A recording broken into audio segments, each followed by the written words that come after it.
Good afternoon, everybody. The clock has just struck 12. Thank you very much for joining us for this event, which is called Playing the Long Game. How can the industrial strategy succeed? My name is Paul Swinney. I'm Director of Policy and Research here at the Centre for Cities. For those of you who were expecting Andrew, who usually does these things, he's in Norwich today doing one of the many city visits that we do across the country, because we don't just sit behind our desks looking at spreadsheets. We do go out to look at the places that we study as well. And joining me today, I've got a really great cast, I think, to discuss this topic. We've got somebody who's been involved in leading an industrial strategy in the past. We've got somebody who's done a lot of writing on that industrial strategy. And then we've got somebody who has not only been involved in it in the past, but probably is going to have to or will be tasked with delivering it in the future as well, particularly in cities, in terms of places that we're especially interested in. So what is that lineup? Well, we have the Right Honourable Greg Clark, who needs no introduction, former Secretary of State for Communities and Local Government, and for BEIS, as was, where he did lead on the industrial strategy and is now on the Industrial Strategy Advisory Council.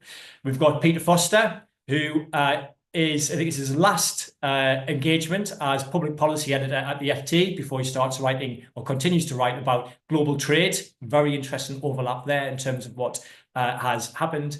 And then we've got Erika Lewis, who is CEO of the Connected Places Catapult, who, as I say, very much, I think, will be in the weeds of the practicalities of delivering the industrial strategy once it has been published, which we expect in June, is our understanding. This event's been live streamed on YouTube for anybody who has any issues with Zoom. So if Zoom does cut out for any reason, then please do pop over to YouTube. I'm going to run this in two sections. So the first section, we're going to look at how the current green paper that was published in October measures up to what's been done in the past in terms of industrial strategy. And the second section, we'll look at what do we expect from the industrial strategy white paper when it comes out in June, which partly informed by the green paper, but also will be informed by the changes that we've seen in the global economy over the last couple of months, which we'll get into the detail of. And we'll do about half an hour each. There is a Q&A function. If you have a question, please put it in. If you can try and keep it to the broad theme of the two sections, that will definitely make my life easier, but I will filter through nonetheless. But if you keep that in mind in terms of two sections and feed into that, that'll be fantastic. And I will read out the ones that are most appropriate as part of the discussion. So that should be all of the housekeeping. Let's get on with section one in that case. And so how does the green paper compared to previous approaches? So the first question I want us to explore is, well, I think it's interesting first off that we've got an industrial strategy or we're moving towards one. We've sort of had these in the past and then moved away from them, but we keep on coming back to them. So it seems as if government thinks of different colours, thinks that an industrial strategy is broadly a good idea, but then it just doesn't stick. So I think that's quite an interesting thing for us to explore. But given sort of this is the latest iteration of previous government strategies, let's think first about how much we think this is a continuation of that, or how much we think it is a total break from that. And Greg, can I come to you first on that? Obviously, in your position, having led on a previous one, and now in your role now. Are we seeing a similar sort of thing? Is this a continuity approach that we're seeing, or are we seeing something now totally different? And it's industrial strategy by name, but this version and the previous version, and then indeed the one in 2008, actually are very different beasts. So I think there is some continuity. And first of all, thank you for hosting this, and thanks for inviting me. I think there is some deliberate continuity, which it's deliberate. I think that's an important message. I mean, we've had over the last 10 years or so in the UK a lot of turbulence, a lot of uncertainty, a lot of unpredictability in policy that certainly investors both in this country and overseas have noticed with some pain. And I think the government rightly, well, first of all, have revived the idea of an industrial strategy, which in part at least is to set out to potential investors and actors in the economy what the kind of policy intentions and what the framework is. There's, as it were, intended future continuity, if I can put it that way. It's meant to be continuous rather than a policy for this year that might change in a couple of years' time. But in the terms in which you raised the question, I mean, the fact, frankly, that the government invited me to serve on their industrial strategy advisory council. It's advisory council. It's not. It's ministers who decide. But I think that reveals an indication that there is some sort of regard for what has been done in the past. And certainly, if the approach were, as it were, sort of to trash it and do something completely different, I suspect they wouldn't have invited me to advise them. Good point. And more than that, and perhaps kind of finally, I think it's different from the industrial strategies of the kind of 60s and 70s that were, I caricature it, but a lot of it sort of moving big amounts of sort of subsidy into particular industries and often into particular firms. But I think there is a kind of continuity from the time of Peter Mandelson, and as it happens, David Sainsbury, who, amongst many of his brilliant and shrewd investments, is behind the establishment and funding, partially at least, of the Centre for Cities. I think there's some continuity between what David Sainsbury and Peter Mandelson did with what Vince Cable did during the coalition years and what I tried to do during my time in office. And I think we've learned the lessons from each other. And I think the current government is learning lessons from all of those iterations. Mm-hmm. One of the things I think is interesting in terms of the last three versions, you say the first one starting with Peter Mandelson, is that how the role of place has evolved. Because I think if you go back to the 2008 version, 2009 version, the industrial strategy, it was all about sectors and there wasn't really any place discussion apart from a couple of mentions of regions, and that was about it. Then going through to the 2017-18 version, place is much more prominent, but probably the theme within that is that place is important, but everywhere plays an equal role. It was the general approach, I think, should I say, there weren't any probably explicit choices taken about different places. And then going forward to the green paper now, it feels like the evolution of that is that a place is important, but actually different places play different roles, and therefore we should be expecting different things from them. Is that a fair sort of summary of the evolution, Craig? I think half fair in the sense. So it's certainly true that historically, industrial strategy, industrial policy was the preserve of the business department, and the business department did sectors, but it didn't do place. Place was the thing that the communities, the local government department did, and it was very different, kind of culturally, and in terms of how policies should be set. And from that, there was an implication that policies were national, even if they applied to particular sectors.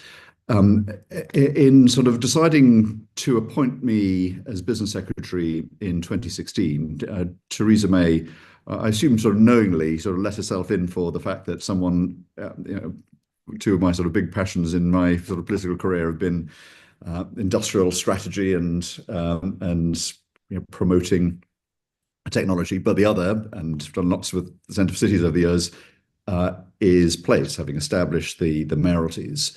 So it was absolutely inevitable that place was going to have a big part in the industrial strategy that I was responsible for. So we did that. Where I kind of cavil a bit about it being, every place being treated equally compared to now making choices. I don't think that was true, because at the time we only had a limited number of mayoralties of the metro mayors, Greater Manchester, West Midlands, Liverpool City Region, a few others. We're now in a different world in which, after this May's elections, I think half of the population of England will have a mayor. So what happened in effect in the industrial strategy of 2016, 2017 was that the there was a lot done with the major, then new mayoral combined authorities. Now I think you have to have slightly different approaches, which is consistent with devolution. So we're at a different phase of I think, the evolution of place in government. Yeah, great, thank you. And Peter, in terms of sort of the UK's approach to industrial strategy relative to other countries, which I guess your views now on or work on global trade now will sort of expose you to even more of that. Is there a continuity with what the UK is doing relative to elsewhere in the world, or do you think we're behaving slightly differently? So, it's interesting, as Greg outlines, not only some of the personnel, but lots of the ideas as continuity with previous strategies. The big change is what's going on in the rest of the world.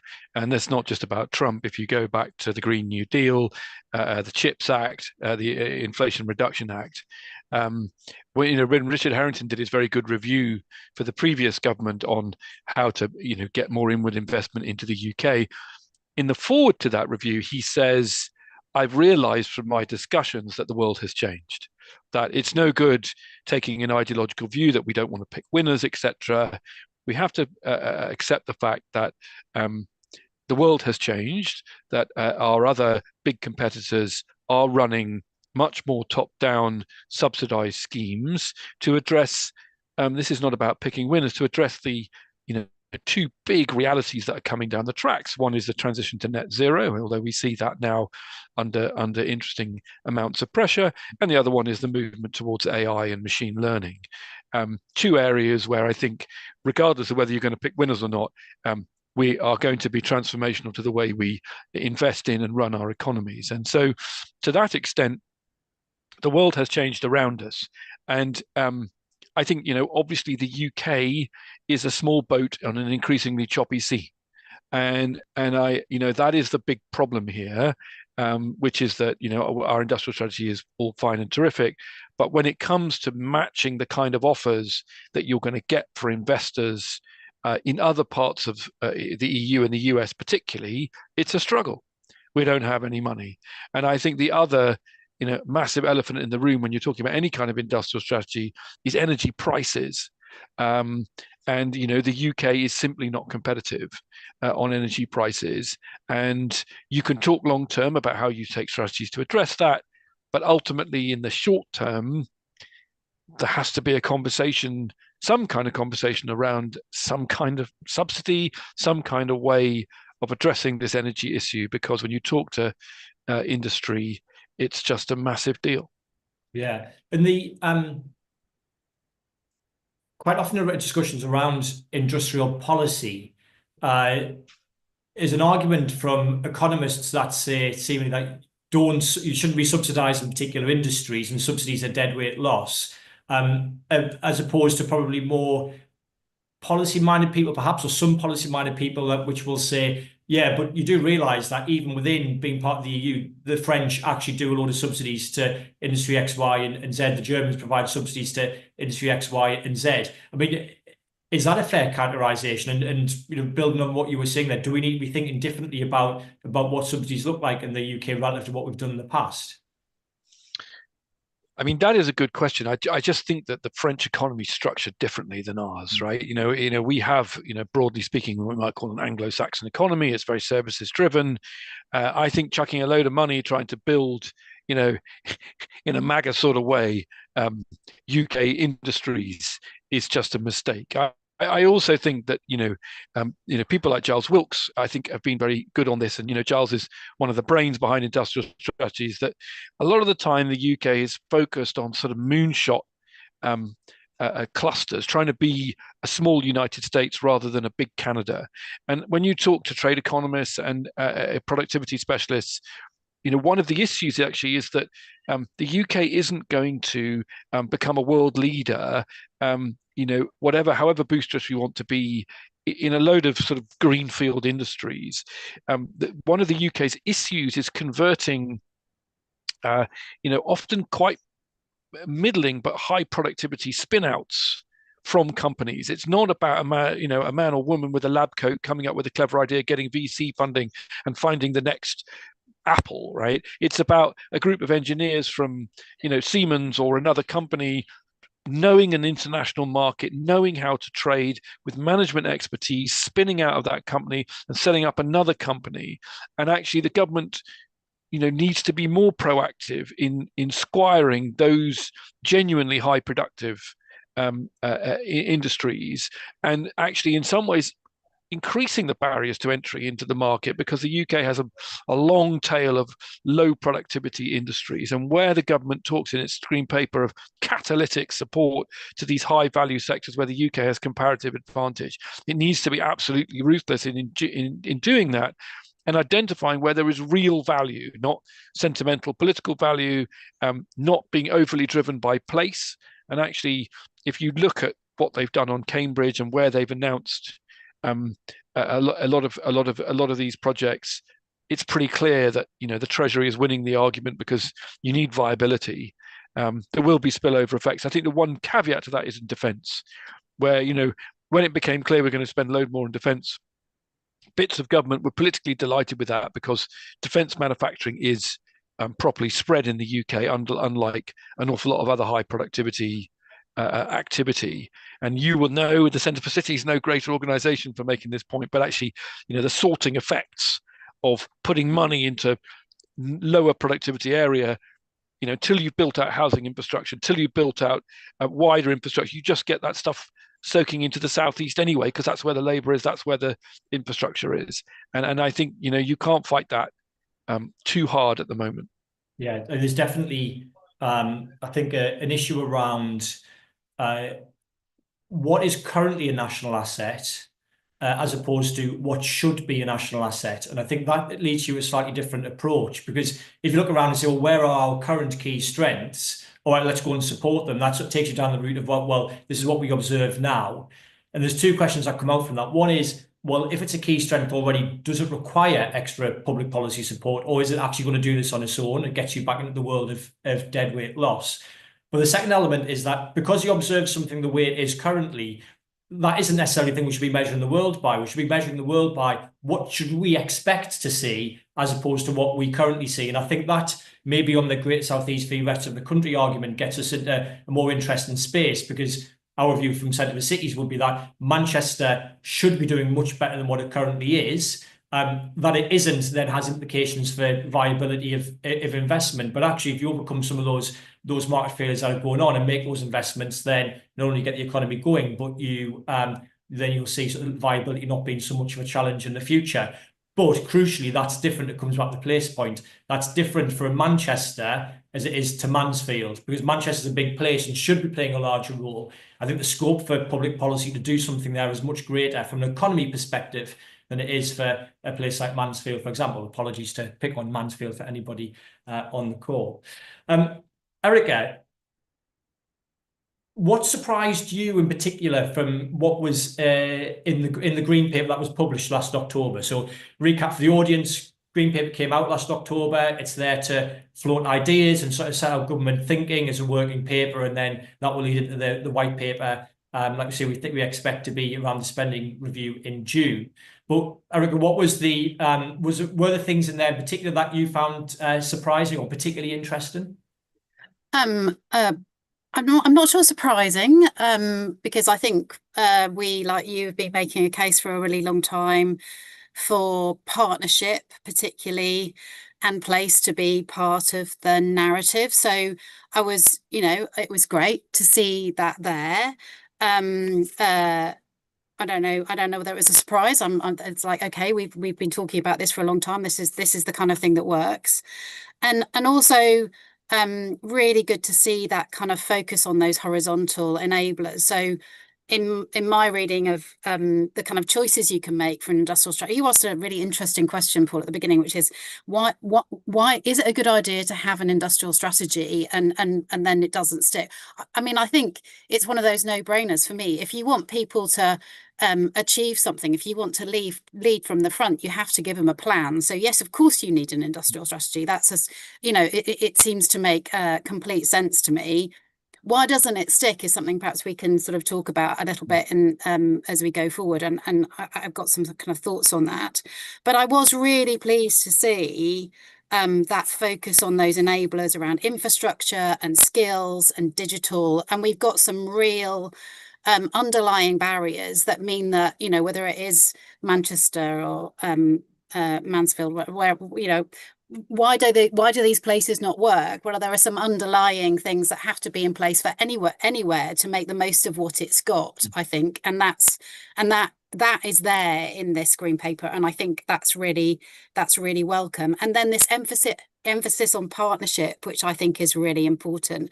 And yesterday I spent some time with the Innovation Districts group, and when you talk to them about how place partnerships can be incredibly successful in terms of changing the productivity outcomes for place. So places that have an innovation district are 27% more productive than places that don't. Is it about the industry that you've chosen to have there? Well, maybe a little bit.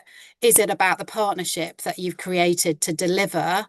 Then it's probably a little bit about that too. And sort of seeing those two things as working together are really important. The other thing that I was really pleased to see, and this comes from my experience, you know, last year in Connected Places Catapult, but before that in central government for 8 years, is a refocus on skills and the skills landscape. I'm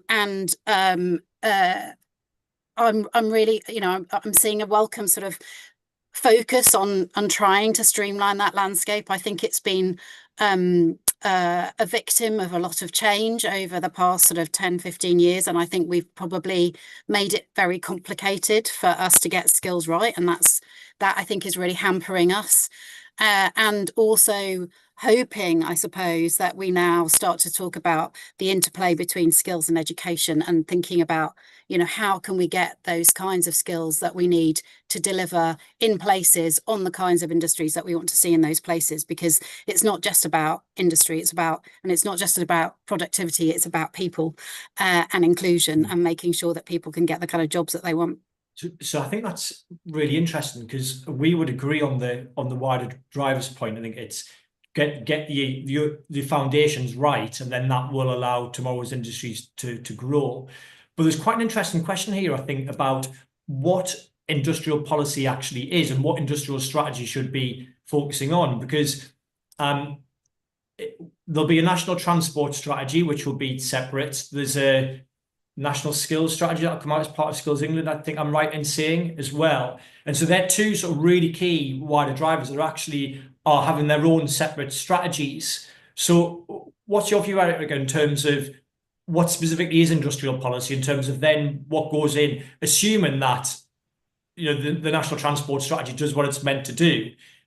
Does that then mean that industrial strategy and industrial policy is then focused on a much narrower band of things? And if so, what do you think those things should be? I don't think it is focused on a narrow band of things.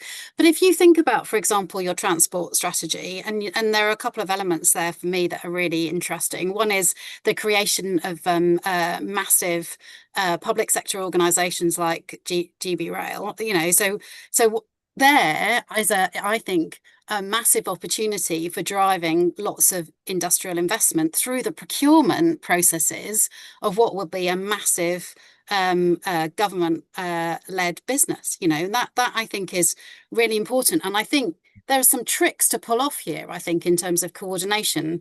You know, we've got the 8 sectors that are set out in the green paper. I'm sure they will become more focused, but actually they're sort of, again, they're no-brainer sectors. We're not making this up. It's not brand new stuff. These are the kinds of sectors that we've been concentrating on for a long time.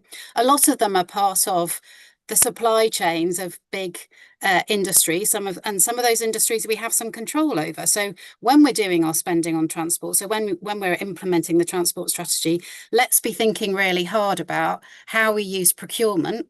You know, some of these are like the little tools that make a difference. How we use procurement in the delivery of that strategy to be driving the kinds of results that we want to see from the industrial strategy, and get those things working together. Yeah, so I had a very interesting question actually on that front, which is, should government, by anonymous attendee, you should put your name in, we want to know who you are, who associate with this good question, is should the government interfere, or, well, they say interfere, I'm going to say involved, intervene, should the government intervene to avoid the sale of promising or strategic companies to other countries, which I think is another one of these big battles that goes on. Eric, I'll let you think about that, and Pete, I'll come to you first for your views. I mean, is that industrial policy? Is that what it comes down to? Well, I think in principle and instinctively not, right? The UK has had an open economy. It's prospered having an open economy. We are entering a world where, export controls on strategic technologies are going to become more and more of an issue, particularly if the US continues to kind of drive a hard decoupling from China on these strategic technologies. One of the issues, of course, is that you would think that, the European Union and the US and the UK would be joined up in this endeavor, or at least that Washington would seek to have the UK and the EU and its other strategic allies in the Asia Pacific, South Korea, Taiwan, and Japan joined up on this issue. And of course, that's not where we are. But as a point of principle, if you are given where we are post-Brexit, I would have thought that that would be an odd way to set out your stall to the world, notwithstanding the realities of the geopolitical shifts that are going on. But Greg may have ministerial level views on that on that question.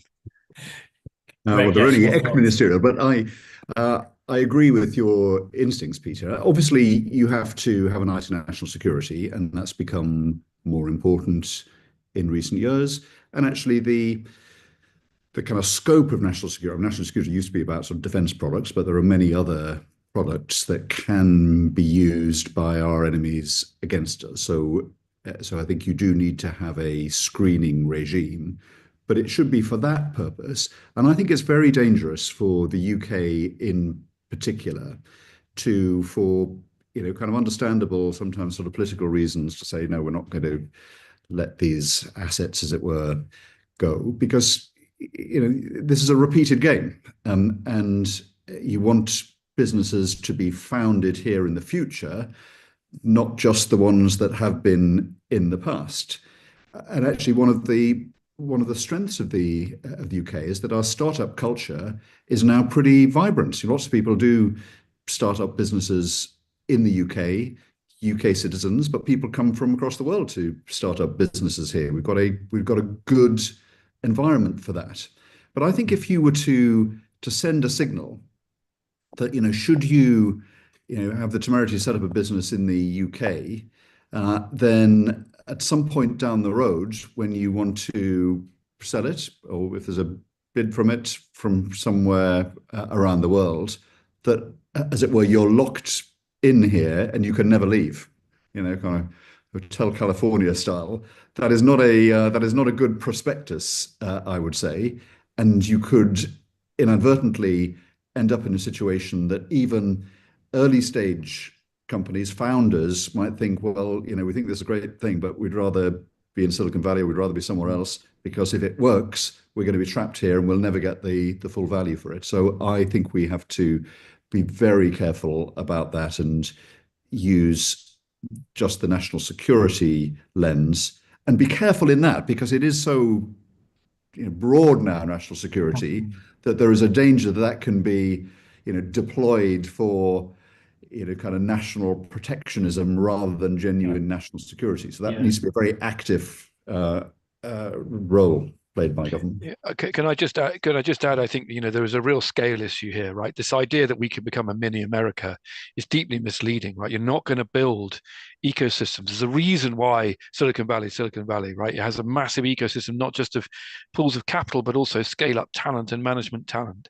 And the idea that the UK can become a mini one of those, I think, is misleading. And the idea that the UK needs to be strategically partnered, because a go it alone UK is just going to struggle, and it's why it's just so interesting watching a Labour government, having watched all of the nonsense from the Tory government over Brexit, in the US context, finds itself trying to kind of appeal to these rather sentimental notions of the way the UK fits into the global economy, and that it would lead us down a very dangerous path. The challenge is that, I think the West strategically, when it's dealing with critical minerals, with microchips, etc., didn't really envisage a world.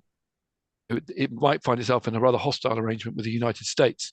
So if you look at, say, ASML in the Netherlands building chips, they're part of a wider strategic chips picture, right, where no one can monopolize the different types of chips that are used in different types of weapons making, or the different types of machine learning, etc. And the UK needs to be, and on this point, I think the UK government is doing its best to remain part of an ecosystem that hopefully will survive the Trump administration. So, I mean, just on what Peter said, I think Peter's right that we need to be part of that international system, but we can be better at some of these things. We can be better at scaling up businesses. We weren't always as good as we were at startups. It wasn't, 20, 30 years ago, it wasn't something that particularly occurred to many graduates from our top universities. I now work for a university in which it's a very prominent choice that new graduates make. So we can get better at scale up, but we shouldn't erect a wall around even a kind of flourishing garden. We should be connected to Silicon Valley. We should be connected to Asia, and that is part of what will help that prosper, it seems to me. I was going to jump in and say exactly the same, that actually maybe, inside of this, when we're thinking about different sectors, we should be thinking about scale up and what's needed for scale up. And some of those things are really practical things, right? So suddenly you haven't got 10 people working for you, you've got 30 people working for you. How do you deal with the IT system? How do you deal with the HR system? So those are the kinds of things where, obviously I'm going to say places like Catapult can be really helpful, but we're definitely not the only places that can be really helpful. But those kinds of, I think we sort of get lost in the tech and the science of this and the excitement of it's a new thing and it's a new industry, when actually some of the things that are meaning that it fails is because actually those basic things that and human beings are running this business, that they need to move from one thing to another. Some of that might be, Paul, in the answer to, how do we make this work across the UK? So there's a really nice twinning, we do lots of twinning outside the UK, but there's a really nice twinning environment that's being set up at the moment between Cambridge and Manchester, who started to talk to one another about we've got loads of, bright young things that are coming up with great ideas, but there's no space here. Okay, well, there's some space in Manchester. Like, what have you got? And what have we got? What can you use from what we've got? And that sort of internal twinning inside of the UK, I think, might be one of the answers to how can we make the places that look like they probably haven't got the things that we need to be part of that kind of industrial, real kind of powerhouse effect, but actually maybe have some things that are really needed. And then I think it's right. We need to be proactive members of global supply chains. And, I remember back into when we were in kind of COVID lockdown, and suddenly, there were things that we couldn't get hold of, not because of necessarily issues around trade, but issues around literally kind of moving things around the world. But we didn't know where some of these things were coming from. We didn't understand what was the makeup of some of the technologies that we were using, and therefore, what were the key materials that we were missing. So we've got to be smarter about that. We've got to be smarter about, like, how do the global supply chains work, and where do we fit, and therefore not needing to kind of be a whole, deliver that whole life cycle in itself, but where do we fit, and where do we make sure we get those kind of raw materials moving forward? Marvelous. I always think it's interesting on the Cambridge Manchester twinning is that I think I'm right in saying that Manchester has 7 times the number of life sciences companies that Cambridge has, which is partly down to scale. But it's quite interesting that as a small place, Cambridge is very, very innovative, but as a large place, Manchester actually has a larger scale of these things. So it'd be interesting to see how that cross-pollination then plays out given that. Right. I think we've done section 1. Thinking very much about where we are now compared to what we've done in the past. let's move on to section 2, and we've sort of strayed a little bit into this already, as we naturally would do, but more this section is about, well, what should we expect to see from the industrial strategy white paper? Let me ask a big question to start off with that. And Erika, you've touched on this already, so I'm going to start with you on it and give you some thoughts. Is the last two haven't stuck. So why is this? Why do we think that this time it's going to be different? Now, I guess the obvious answer would be the last two happened and then there was a change of government or there was a change of leadership. So is this just down to political turbulence or not? Or is there something more to this about why industrial strategy doesn't stick around? So Erika, over to you first. So again, I'm gonna be focusing on quite practical stuff. So I think there's a question about, like, has it really stuck or hasn't it really stuck? So one of the things that I think is really important for this strategy is that we're really clear about monitoring and evaluate, like, what are we going to measure to know whether it's sticking or not sticking, and what does sticking or not sticking really mean? And some of that is making sure. I was reading a paper by the CMA, Competition Markets Authority, the other day, where they were talking about making sure that you can actually kind of, define your markets properly. And so if you're going to focus on a market, you need to be able to measure it, and you need to have a baseline. These are basic things, but basic things that haven't been in place necessarily. So there's something about that. So really being really clear about what success really looks like, and whether that looks like, just the growing of that industry, or, as I said, is that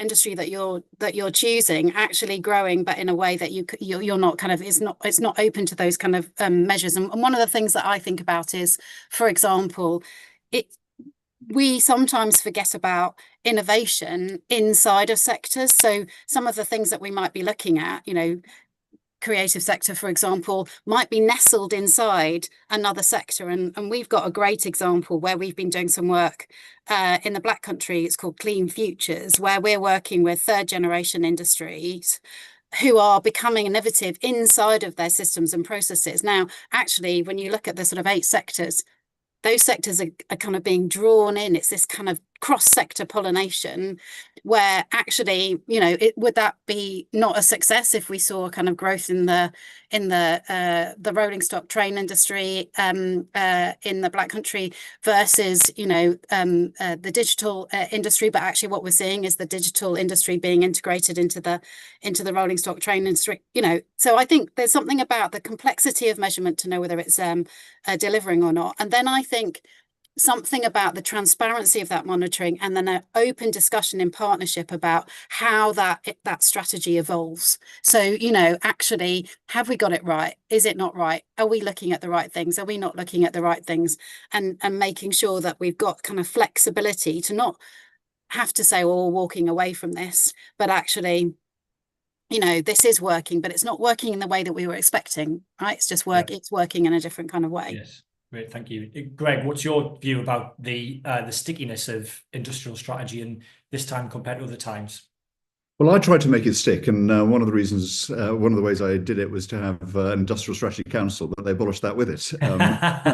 The new government, commendably and ingeniously, got to put it on a statutory footing, so it's a bit more difficult. Clearly, any government with a majority is sovereign and can do what they want. But I'd hoped that one of the other ways that I aspired for it to have longevity was that actually it would command respect, and people wouldn't, why would you want to abolish something that was working? And curious enough, I think the fact that it's come back, as we talked at the beginning of this, in quite recognizable form, shows that there is a kind of continuing life and influence. And if I think of some of the policies, probably the flagship policy of my industrial strategy was to increase funding for science and research. At the time, it was by a third, which was the biggest increase that had ever taken place. And that actually has stood the test of time. There's no, in fact, the Johnson government increased it further, and there's no suggestion that should be revised. I think it's made the weather. So I'm more optimistic that these things can endure, but they shouldn't be completely static. I mean, I started my career as a strategy consultant with the Boston Consulting Group, and BCG happily still trades successfully. If it were the case that if everyone got a strategy, then it was out of business, then there'd be a lot of unemployed strategy consultants. But the truth is, there are new challenges, there are new opportunities, whether from technology, whether from trade, and nations need to be alive to that. I mean, Singapore has gone through an interesting process, very much an economy that is a product, you might say, of industrial strategy, of updating its strategy for both the state of Singapore in the early 2020s and the state of the world. Japan is going through a similar process. So one of the crucial things I hope the government will recognize, I think it will recognize, is that this movement from a kind of green paper to a white paper and a publication around the time of the spending review mustn't be, well, we've done industrial strategy, a kind of one and done. It is something that you need to have a continuing commitment to. It should be a kind of public expression of policy, but not fossilized, because then that would become a kind of burden rather than, as it should be, a kind of springboard to tell your story to the world and organize your policy so that it works. And certainly coming in, well, we'll come to the spending review in a bit. I think that might be a good signal for that as well. Peter, they're going to publish this this industrial strategy a year into the Parliament, so that in principle gives 4 years at least of continuity of leadership, notwithstanding anything that happens. And I suppose what's happened in UK politics in the last 10 years, you shouldn't write off anything crazy happening, but the signs would be at least it'll be the same Prime Minister for 4 years after. Does that then mean that this has got a stronger chance of sticking around than previous ones, do you think? I don't know. I mean, I think you could argue that, there's continuity there because the problems haven't gone away. Over the years, if you go back to LEPs, the local enterprise partnerships, and then there was the regional development agencies. They're all versions of the same issue. And to your point about political volatility, you look at the polls now. It's not at all clear that Starmer wins the next election. It's one of the problems he's going to have with the EU-UK reset, etc. What should have been a 10-year government able to make a 10-year case has managed to. Most governments start with an announcement phase, and then they go to a delivery phase, and then there's a sort of recrimination stock taking phase. And this Labour government seemed to manage to get itself straight into a recrimination phase before even kicking things off. And I think that's a problem, right? I mean, there's just a general, investor wariness. Prime Minister Farage. We're going to have a kind of MAGA Prime Minister, and if you look at what Trump is doing with tariffs, with ship fees on ships, etc., try and rebuild the shipping industry. It's head in the sand approach, sort of sentimental approach to rebuilding national industries, and therefore, it's really hard. It's not whether I think it will or won't stick, who knows, but it's about making the case to investors that the UK is an economy that can look through political cycles that are turbulent in all democracies all across the world, and it's damn hard to do that. And that is not even a direct criticism of. I mean, I think they could have been braver. They could have been more strategic. I think the fact that it's taken them a year, 2 spending reviews, and everything's locked down until this June spending review, and then everyone's got to find out what's going to happen with local growth plans, and Skills England, whatever happened to Skills England. To Erika's point. That's just the beginning, and they will find very quickly that they're going to get into the back end half of the political cycle. They're going to struggle with their housing policy. We wait and see, which is another part of the kind of wider picture, what comes in terms of the affordable homes grant, whether they can invest at a level that creates more than the 200,000 houses a year that the market can deliver. There's a load of friction coming down the track, and frankly, it's going to be difficult to make the industrial strategy meaningful. I mean, I wish them every single success with it, because fundamentally it's a good and solid idea, but they're going to have to fight to make it meaningful given all the other stuff that's going on. Yes, yeah, and certainly again the turbulence we've seen over the last couple of months. It's interesting to wonder, sort of be in the mind of a DBT civil servant where they wrote the green paper and then all this stuff has happened after, and how they might then have to be to adapt to things. Although I think what's quite interesting is I was in a meeting recently and somebody was saying, oh, defence, the industrial strategy should all now be about defence. And I had a slight reticence to this, and it actually it relates to a question that's come in, which is they wouldn't have been saying that 6 months ago. And if in the unlikely event that Donald Trump then decides that he wants to win a Nobel Peace Prize and does bring about the end of conflicts in different parts of the world, we then wouldn't be talking about defence again. And it's that element of whether we get too short-termist with some of these things. So there's the question here is whether strategies don't stick around, in part because this one's only 10 years, only, invest 2035 is the title of the green paper, where should this be a 20, 30 or a 40-year horizon? I mean, Peter, do you think that's part of the issue? That we sort of gravitate from sort of the one shiny thing to the next shiny thing rather than think about those fundamentals? I mean, de facto, we do. But that is a symptom as much as it is a cause. We just live in very, very turbulent and difficult times. I mean, I think actually on the defense side, Donald Trump has taken a particularly abrasive and difficult approach, and the issue with Ukraine has foregrounded it and made it very real. But actually, the US moving away from underwriting European defense is something that long predates Trump. And I think a bit like, well, what can we say with certainty? I think we can say with certainty we've got to have a green transition. We can say that with certainty that AI is going to change the world. We know not how, but it is going to.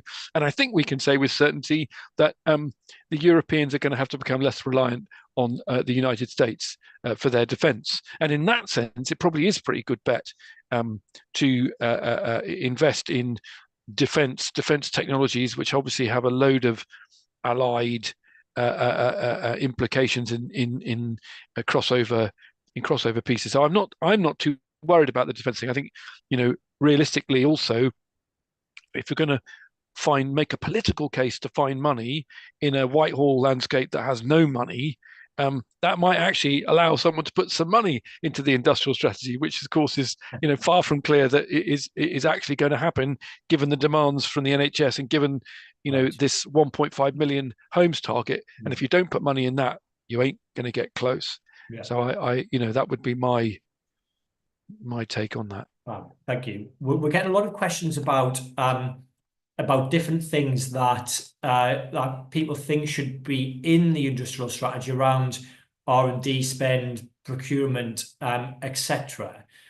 Let me sort of bundle them up and ask the reverse question of that. And Erika, I'll come to you first on this, which is, what do you think should be included in the final strategy, which won't be? I mean, never say never. They will have heard it here, obviously. Exactly. And it'll be there, yeah.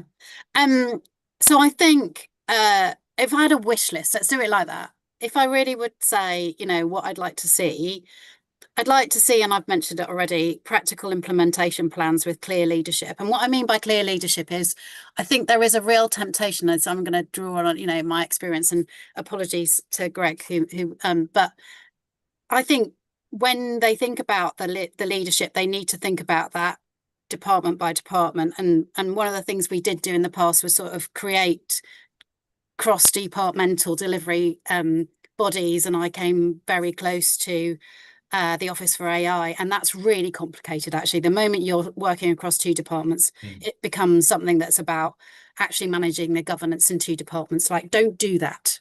Just make it clear who's going to lead on it, and then go for it. Clear outline of how success is going to be measured. I've said it before. Transparent measurement program, and alongside that, a test and scale approach. So, like, try it and then go for it.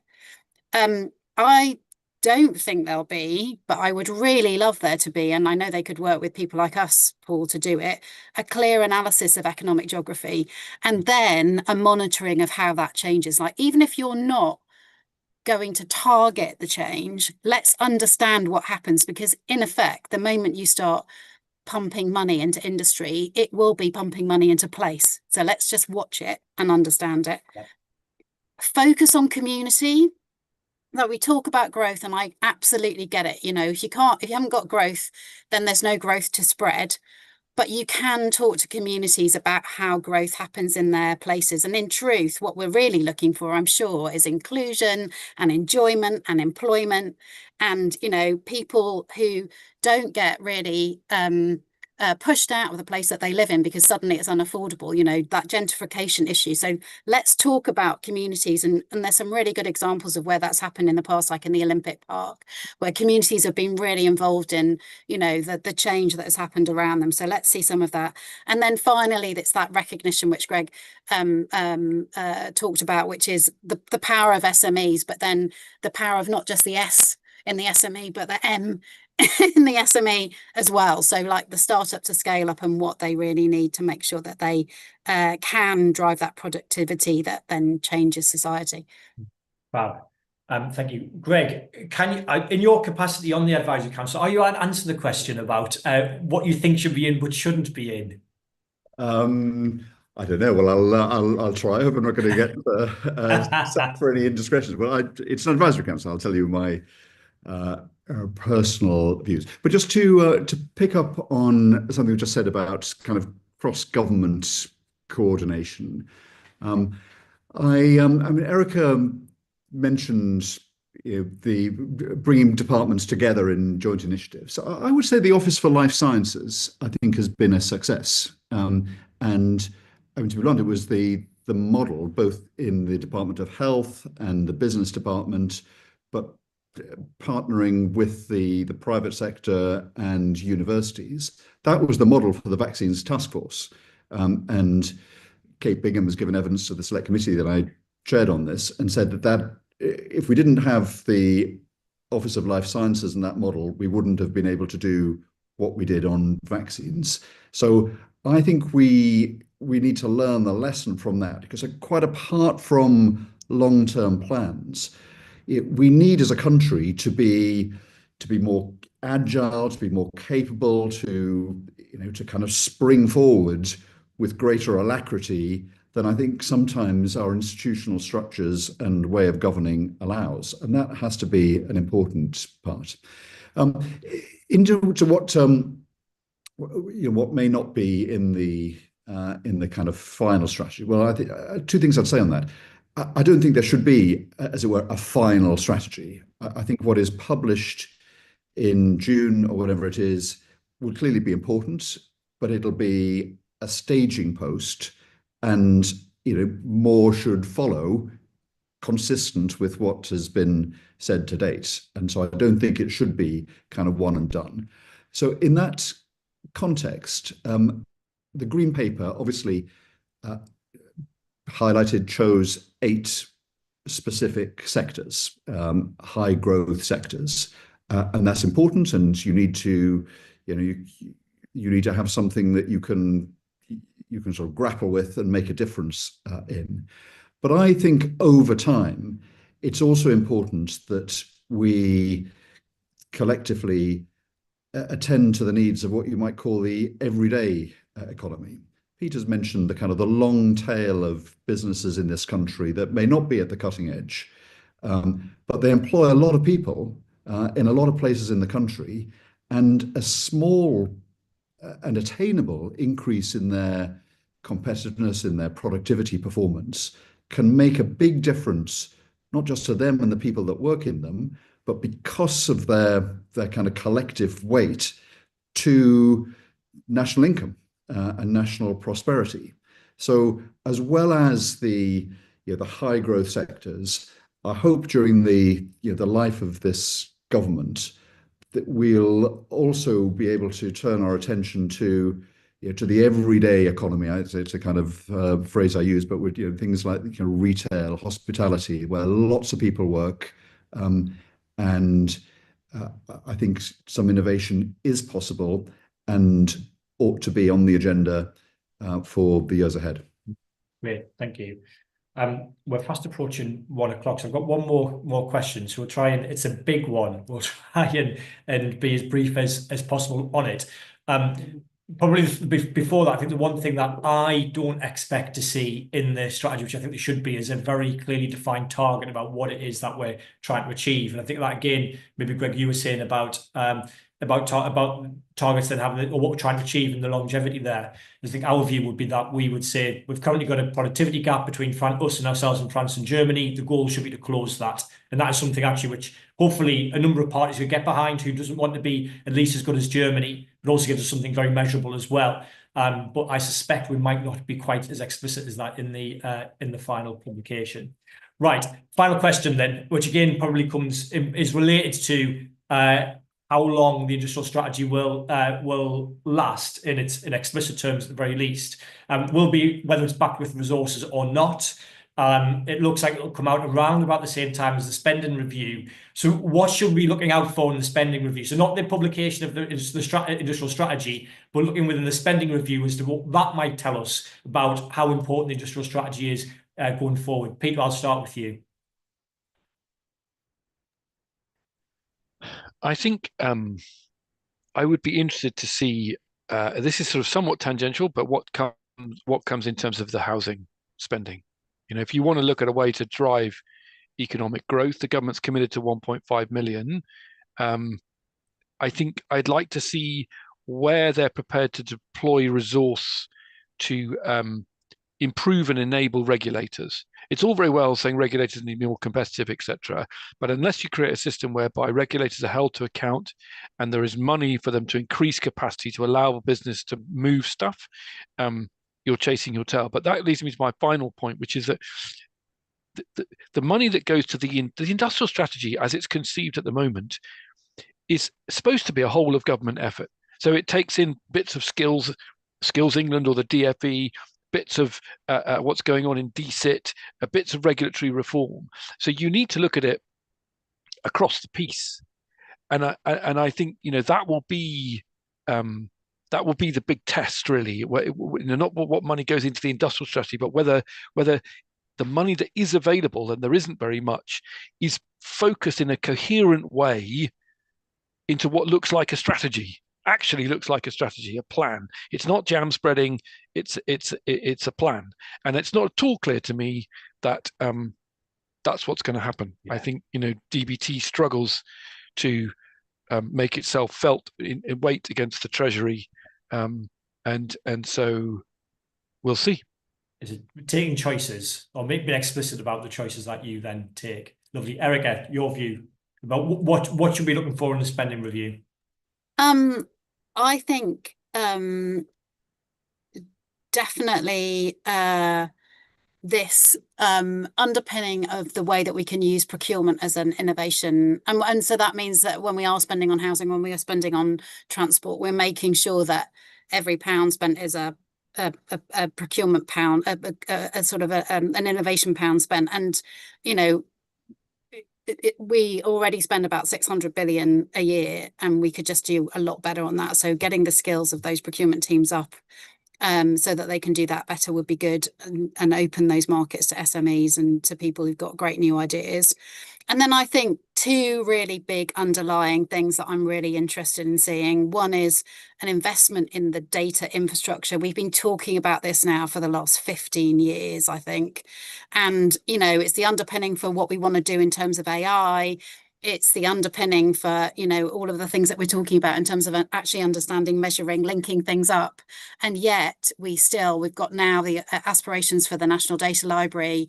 There are some underpinning things that need to be in place that make sure that those data silos that we have across the economy are actually linked up. So I'd like to see some investment in that. And then you would be, I'm sure, very surprised if I didn't say local leadership capacity. So industry happens in a place. If the leadership doesn't know how to make the most of that industry and that investment and harness innovation and include their community, then we've got trouble and we won't make the most of the money that's spent. Fabulous, lovely, great list there. Greg, I'm going to ask you an even more impossible task because we've hit 1 o'clock. Can you give your thoughts on the spend review, but within 30 seconds, with apologies? I'll be as quick as I can. I don't think the spending review should be the test of a successful industrial strategy. We certainly shouldn't go backwards on things like science funding. The case for that is strong. But actually, to equate industrial strategy with state spending is, I think, very one-dimensional. It takes us back into the old world. If I take one sector, take clinical trials in this country, where our National Health Service combined with the expertise we have, we should be the place in the world that is the best for clinical trials. Actually, we've gone backwards over recent years since the pandemic, and that is to do with our regulatory system not slipping backwards compared to others when we have an opportunity. One of the things we can do post-Brexit is to optimize our regulatory system. This applies in a lot of other areas. The City of London financial services has been successful in this country, not principally because of the amount of money that year on year the government is injected into it. It's about the competitiveness of the regulatory culture. So I think we should continue to invest in productive things like science and research, but we should have a big push on the levers that we have in regulation. Good point. Excellent. Lovely. Well, in that case, we've run slightly over. I have not shared this as well as what Andrew does, which shows you the skills that he has got. I want to say a big thank you to our three fantastic panelists, all great contributions, and I hope everyone's enjoyed that as much as what I have. And thank you to all the questions that have come in. We've got through most of them. Probably the one area we haven't, a few questions around local growth plans, the role that they play in taking choices across the country. We ran out of time on that today, but the good news is that we will have another a stalwart of British politics, Clive Betts, with us on the 6th of June, and we will be asking questions around devolution, local growth, and the spending review. So you can sign up for that 6th of June on our website, and we hope to see you then. All this to say now is thanks again.